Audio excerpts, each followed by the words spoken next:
भूतिया बगीचा। एक गांव की बात है। गर्मी का महीना था। आम पेड़ों से पककर तैयार हो रहे थे। पके हुए आम पेड़ों से गिर जाते। पेड़ के पके मीठे आमों को खाने का मजा ही कुछ और है। इस स्वाद को केवल वही जानते हैं जिन्होंने पेड़ के पके आम को खाया है। जैसे ही हवा चलती, गांव के बच्चे नवयुवक बगीचे में दौड़ जाते। गांव और बगीचों के बीच हनुमान जी का बड़ा सा मंदिर था। वहां विधिवत रूप से पूजा होती थी। आसपास के क्षेत्र में इस मंदिर की बहुत मान्यता भी थी। आमतौर पर गांव में रहने वाले सभी निवासी एक दूसरे के रिश्तेदार ही थे। इस गांव के सभी निवासी एक ही परिवार के वंशज थे। आम के बगीचे में लोग झुंड में ही जाते थे। अकेले जाने की लोग हिम्मत नहीं करते थे। इसके मुख्यतः दो कारण थे। एक तो आम का बगीचा बहुत बड़ा था। उस बगीचे में करीब आम के 150 पेड़ थे। गांव के पास में ही जंगल भी था, इसीलिए जंगल में थोड़ी ही दूर जाने पर जंगली जानवरों का खतरा लगने लगता था। दूसरा, बहुत से लोगों को वहां डरावने एहसास हुए थे। गांव के लोगों का मानना था कि आम का बगीचा भुतहा है।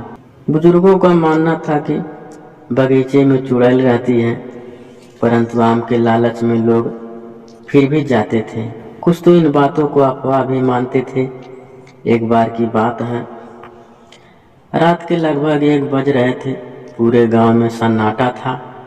लगभग पूरा गांव सो रहा था। गर्मियों के समय प्रातः सभी लोग आंगन में ही खटिया लगाकर सोया करते थे। अचानक में मौसम में बदलाव हुआ। हवाएं जोर जोर से चलने लगी। कुछ लोगों की नींद खुली। उसका ध्यान आम पर गया। बालक बालिकाओं को रात के समय घर से बाहर जाने की अनुमति नहीं थी, परंतु युवाओं पर ऐसी कोई रोक नहीं थी। जैसे ही आंधी चली, जगे हुए युवक युवतियां भुतहा बगीचा की ओर दौड़ पड़े। और कौन चुन रहा था आम?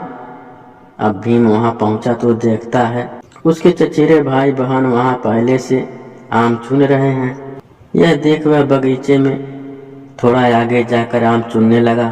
तभी उसकी एक चचेरी बहन भी उसके पास आकर आम चुनने लगी।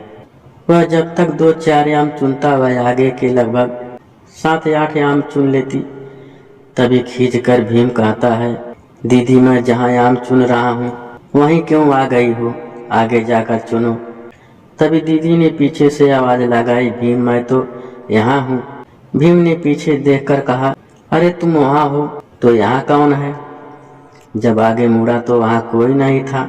उसके भाई बहन भी कहने लगे, पागल है क्या तू तो अकेला ही है वहाँ। भीम थोड़ा घबराकर फिर आम चुनने लगा।